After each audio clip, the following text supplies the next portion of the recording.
Mbaw ñu ngi leen nuyu. ñu ngi lay fay. ñu bëggoon a xam voilà lan moo waral mission bi vu que yaay chef de mission bi boo ñu si mënee andil ay leeral rek. salaamaaleykum monsieur Diakhaté ñu ngi lay nuyu di kontaan bu baax Ahmadou Moustapha Mbaw de la direction de la gestion et de l'exploitation des fonds marins, ministère des pêches et de l'économie maritime. Bon, on est là dans le cadre d'une mission d'estimation du potentiel algal ici à Pointe Sarène. Donc, dont l'objectif c'est de pouvoir estimer les potentialités et la diversité biologique des espèces floristiques ici dans la zone de Pointe Sarène qui va se dérouler en deux jours d'activité technique et une journée de restitution.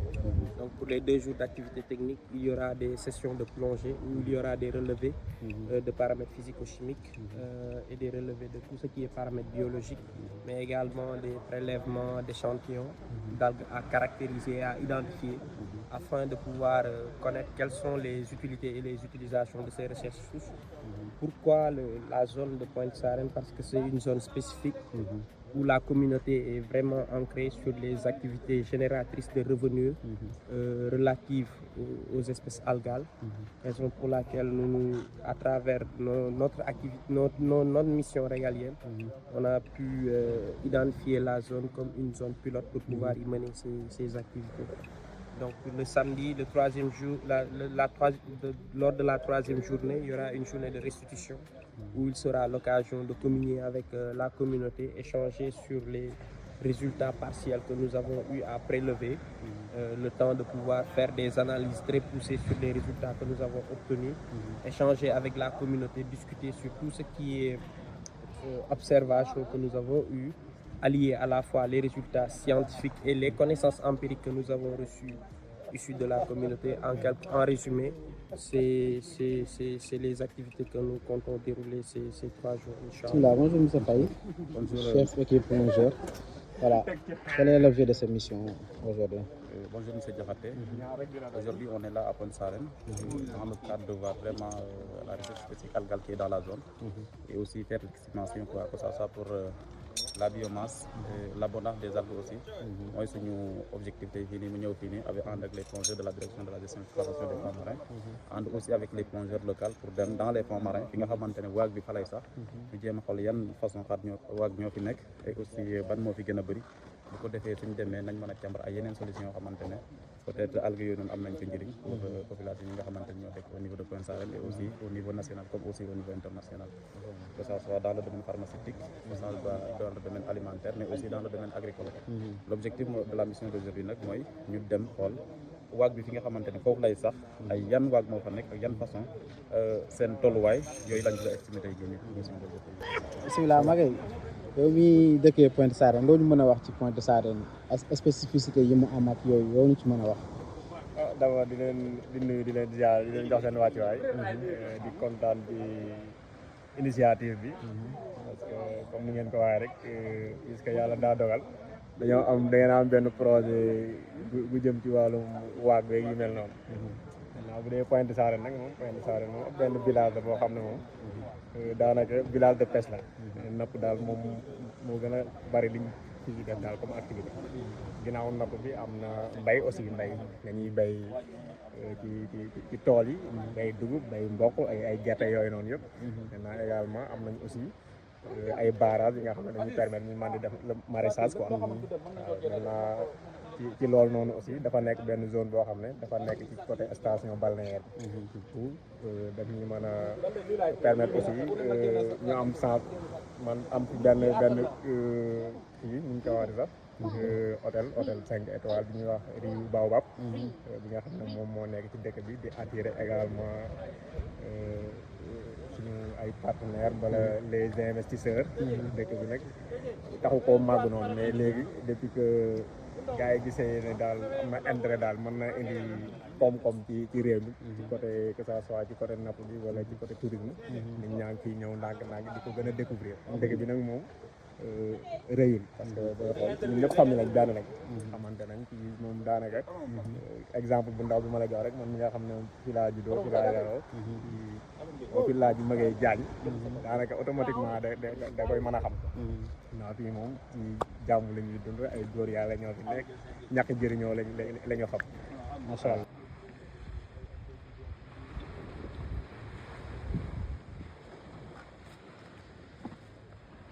Saat de fu ngeen jëm. ah fu ngeen jëm.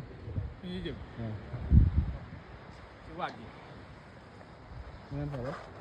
ñu fay def dañuy dem xool waag gi ni ñu toogee ci ndox bi après ñu jël si ay échantillon pour jéem a xam ban genre waag la ban genre algue la bu ñu mënee tamit ak matériel bi ñu am bii nii ñu xam par rapport à la zone seen nombre les espèces dominantes am la biodiversité et la densité quoi. D'accord. Suivant la distribution des espèces d'algues sur les zones qu'on va cibler. D'accord. C'est une mission de combien de jours? C'est une mission de 2 jours dans l'ensemble. Aujourd'hui et demain, Inch'Allah. Avec un effectif de, on va dire, 5 plongeurs, 5-6 plongeurs. De la direction de la gestion et d'exploitation des fonds marins. D'accord. Merci beaucoup.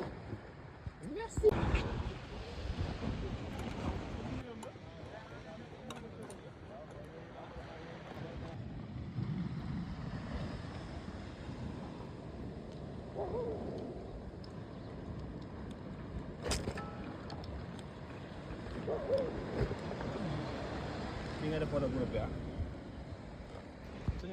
kii nekk bu nekk noonu bu nekk noonu nga nekk laay dem man yow bi comme nga dem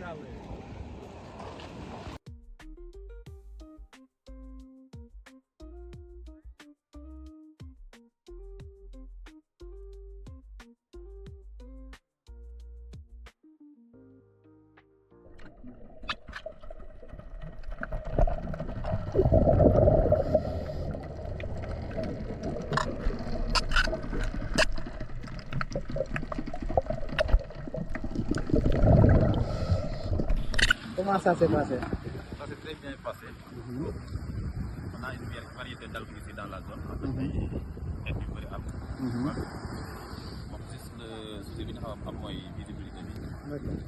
Il y a pas une grande visibilité. Gis nañ ñaari points yoo xamante ne am na wala D'accord. vraiment la mission a été réussie. Merci beaucoup. Aywa. Comme li ñuy gis ci biir li ñuy gis fii ci tefes bi tamit soo demee ci biir loolu rek nga may fekkaat mais da nga koy fekk fi nga xamante ne soo demee ba ci suuf da ngay gis ne li ngay gis nii ci ay xeetu waag da ngay dem ba fi nga xamante ñoom foofu la ñuy màggee nga xool ni ñu comporté dans leur environnement nga mën na jël ay matuwaay ci loolu soo naree dem ba def ay initiative par exemple da nga def culture des arbres war na ci am solo bu baax a baax soo xamee ni ñu comporté Merci beaucoup. dañuy xaar ba géej gi wàcc ñu ramassé wala dañuy dem plonger am na ay plongeurs wala am ñoo xam ne plongé par apnée mooy ñi nga xam ne dañuy dugg noonu plongé am na ñoo xam ne dañuy ay butéel ay dañoo def formation de yooyu. Bonjour Aminata. On est là pour vous poser quelques questions par rapport aux enquêtes que vous avez eu à faire aujourd'hui. Donc, on voulait savoir quel est l'objet de cette enquête. L'objet de cette enquête, c'est de voir comment les gens perçoivent ces habitants du village, comment ils perçoivent les algues. Est-ce qu'ils connaissent les algues? Est-ce qu'ils utilisent les algues? La manière dont ils utilisent les algues. Est-ce qu'ils pensent que les algues peuvent être utiles pour leur développement? Est-ce que ça peut promettre dans l'avenir des perspectives qui pourront peut-être rendre autonomes les femmes, les jeunes? Est-ce que les algues peuvent participer à l'employabilité? Est-ce que ça peut entraîner l'autonomisation des femmes, etc. Merci beaucoup. Et comment est-ce que vous avez vécu votre journée d'enquête? Bon, la journée s'est bien passée. On a rencontré déjà des femmes qui sont là, qui sont des femmes qui ont déjà travaillé sur les algues en tant que transformatrices, mais aussi en tant que collecteurs. D'accord. Et quelle est l'impression que vous avez eue au niveau de la communication avec les enquêteurs? Ça s'est bien passé ou bien? Oui, généralement, ils sont très réceptifs. D'accord. Les femmes comme les hommes sont très réceptifs. Et en tout cas, ils apprécient vraiment le projet si jamais on parvient à réhabiliter le centre. Ils sont partants et vraiment, on n'a pas rencontré de problème majeur. Voilà. Accueillant et puis... Et quel sera l'ordre du jour de demain? On va faire encore des enquêtes, on va essayer de voir si on peut avoir le maximum. Aujourd'hui déjà, on a fait pas mal d'enquêtes et on avait ciblé les personnes vraiment qui connaissent les algues, qui ont déjà travaillé là-dessus. Ou bien les gens qui côtoient par exemple ceux qui font, ceux qui travaillent avec les algues ou bien ceux qui collectent les algues. Demain, on va encore faire des enquêtes. Ce ne sera pas uniquement pour voir comme ces gens-là qui ne sont pas des profanes, mais on va voir des personnes qui ne connaissent pas du tout les algues. On va voir, en tout cas, on compte faire beaucoup d'enquêtes. De chercher d'autres personnes qui vont compléter les données. Et quel sera l'ordre du jour pour le samedi? Le samedi, ce sera la journée de clôture. De clôture. Voilà, on va parler déjà des plongeurs, qu'est-ce qu'ils ont trouvé dans le milieu. Est-ce qu'on a trouvé une diversité des algues? Est-ce qu'on a une bonne biodiversité ici? Est-ce que les milieux où se trouvent les algues sont pollués ou bien est-ce qu'ils ont subi des prélèvements, des actions anthropiques, par exemple, etc. Et on va voir aussi avec toutes ces communautés qu'est-ce qu'on peut faire, quelles sont les perspectives dans l'avenir pour les algues à Pointe-Sarène. Merci beaucoup.